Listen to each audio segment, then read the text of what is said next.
This video is going to take you through the idea development presentation that we're going to be moving into for Graphics 1. And what's great about this is it's a great resource to help you come up with ideas whenever you're stuck. But we're going to do some practice of that today. So we're going to first look at just this idea of design thinking. It's something you might hear in other classes when you go out into the workforce. It's kind of a popular trend right now to talk about design thinking. And what's interesting is they're looking at designers and artists and how they come up with ideas and putting it into this marketable system. So when they talk about the steps of design thinking, they say the first one is to define the problem, the second to collect information, third is brainstorming and analyzing ideas. The fourth is developing solutions.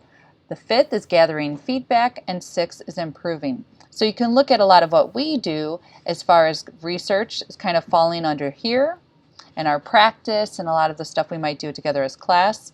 Developing solution is really when you sketch and plan your projects. Gathering feedback when we do conferences and critiques. And improving is that final stage where you're refining your work and putting it together. So this goes into a little bit more about when you're trying to come up with the defining the problem, you're figuring out what do you want to do, who's your audience, how does it connect to you, to cultural topics or communities. And it's good to always try to restate the project's goal in your own words, thinking about what are you trying to do. When you start collecting information, researching the topic and clarifying your understanding of it. What kind of connections are out there? How does it relate to other subject areas?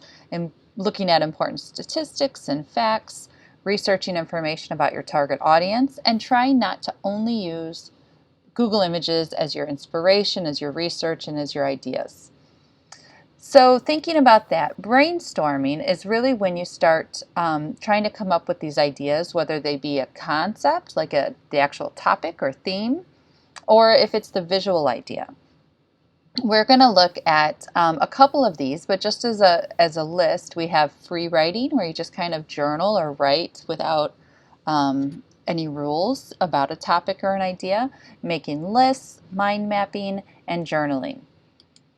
It's always good to know, to think of this idea of the golden question, something that can help you with anything, whether it be a paper you're writing, a painting you're doing, an experiment, a debate, a speech, or a graphic design work for graphics class. Think about what do you want people to know, think, feel, and do as a result of what you're putting into the world. With that, let's do some brainstorm challenges. So to start with, I'm going to have you choose a topic to practice with. So on this list, you have you, something about you, your home, school, community, or the world. So those are really big themes, right? Really, really big. So looking at that, what might you choose? Start with a word or an idea.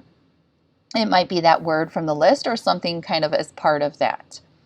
To do free association, our first challenge, you start with that and then just immediately what do you think of when you think of that word?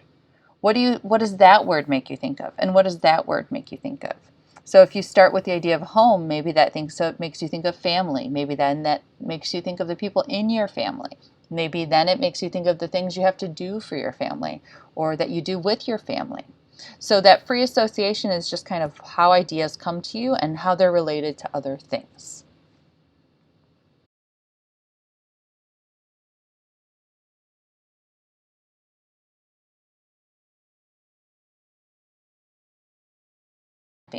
Mind mapping is similar to free association, but it takes on a visual layout for connections. And you're looking for connections, you're organizing those. So try to take what you just did your free association over and move it into mind mapping.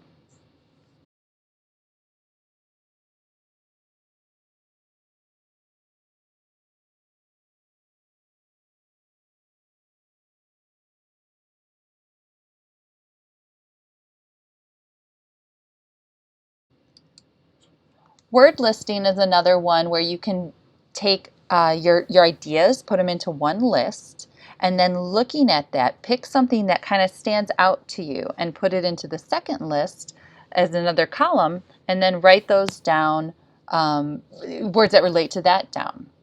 I didn't visually do this one for you to see in the video, but you can definitely try this one on your own. This next one, thumbnails, is really important in graphic design and a lot of art worlds, where you have to draw out your plans, thinking about what might you be doing, what do you want to do before you get so far into it and have a lot of hours invested, and then maybe it's not what you really wanted, maybe it doesn't kind of connect with your goals. So thumbnails are a way of drawing that is kind of really simplified, really pared down, but you're showing how it would look in a frame as the composition.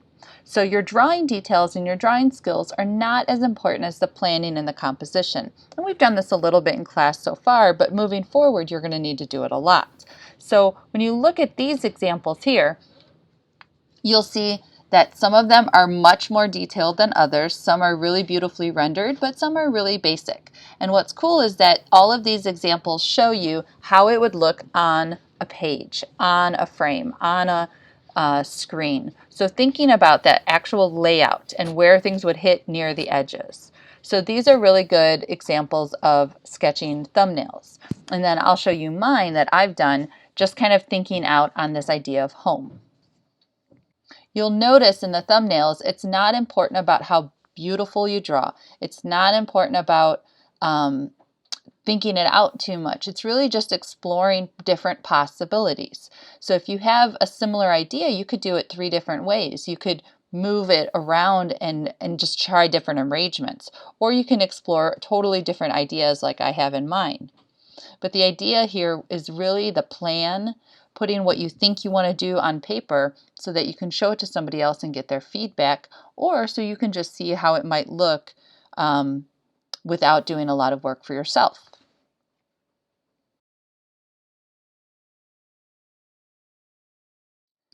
The rest of this presentation puts together a lot of really cool and fun challenges for you to do to boost your creativity, to come up with ideas and develop different ideas into something new. The first one is called forced connections, and there's a few different ways to do it. Now, we've put these together for you to kind of reference on your own and for us to do in class sometimes. So since we can't totally do them together right now, definitely explore this and look at which ones you might want to do, because I'll show you the assignment in a moment. But in here, forced connections, you take some things that don't belong together and you put them together. So this could be just brainstorming a random list of things, look around your room, just whatever you want to kind of come up with, and then try to pair them together to create something new. These are some student examples that a drawing student did, where it was kind of like new inventions based on things that already exist. So these are really cool examples you can look through. In case you just need a super silly song break, you can click on this link and listen to Banana Phone by Rafi. This is one we've done in class before, but you can do it at home with somebody at home, or you can FaceTime with somebody, a friend, and do it, whether you have somebody in class or just somebody that you want to do a kind of a fun activity with. And this is just brainstorming a list of words, trying to think of different, an object, a place, a verb, a color, a mood, a feeling, and a color. And then just try to time yourself and kind of keep pushing your way through to come up with new forced connections. So there's any variety of that you can do. And there's lots of ways to find inspiration and to come up with new ideas. Sometimes it's just going for a walk, being outside. Now, granted, this is a little bit different right now, so you can't necessarily go people watching easily because everybody's at home and we want them to be at home. But maybe you go outside in your backyard and you just think about what's out there and kind of look and see if there's anything that you find interesting. Take your phone with you and take some pictures or sketch some ideas that you find. Look through books. We have a bunch in the classroom which aren't available to you, but I bet you have books at home. So look through some art and design books, look at magazines, look for connections in unexpected places. And the idea of all of these is that not every idea needs to come from Google Images or Pinterest. While those are great resources, we want to move beyond. We want to have more original ideas. These next section is all sketching challenges, lots and lots of drawing. take a minute and watch this video about the creative bank account. It's really inspiring. I may have shown it in the beginning of the semester when we built our sketchbooks, but it's a great one to go back and look at now because it really makes a big connection to what we're talking about with idea development. 5-minute drawings, trying to draw something in 5 minutes. Create a diagram of something. Patterns we just did, but maybe you want to do more of those if you had fun with that. A collage drawing, this one's really cool. And then some more just general creative kind of challenge archives to help you come up with more fun stuff. There's a creativity bingo, blackout poetry, creating a family tree of your artistic heroes, designing your own alphabet, a logo using only one line, action verbs, applying that to a drawing. This is similar to what we did with our composition challenge. Try drawing something with your non-dominant hand. Copy something that you love, whether it be an illustrator or somebody you see online, just to try and kind of understand and help your learning. While that's not something you can use out in the world as your own work because it's copied, it's a great way to learn. And then I have some books in class when and if we ever see them again, we can go in there and check that out. So hopefully this is helpful for you to go through. You're going to be looking at, you're going to be doing some of these, oops, wrong one. There we go. You're going to be doing some of these as an assignment and showing evidence. So you'll see that there's an idea development evidence presentation. You'll make a copy of this and do it and have your own to turn in. You'll see there's a few questions for you to think about and kind of reflect on and share with me your responses. And then you have evidence of your practice. So I want you to put pictures of each thing you do. Just take a picture with your phone or hold it up to your Chromebook, whatever is easiest. Just make sure I can kind of see what you were doing and just a little description of what you did. So for the free write, you can choose one of the topics I gave you or do it about something else. The free association, which is kind of the listing of the words. A mind map.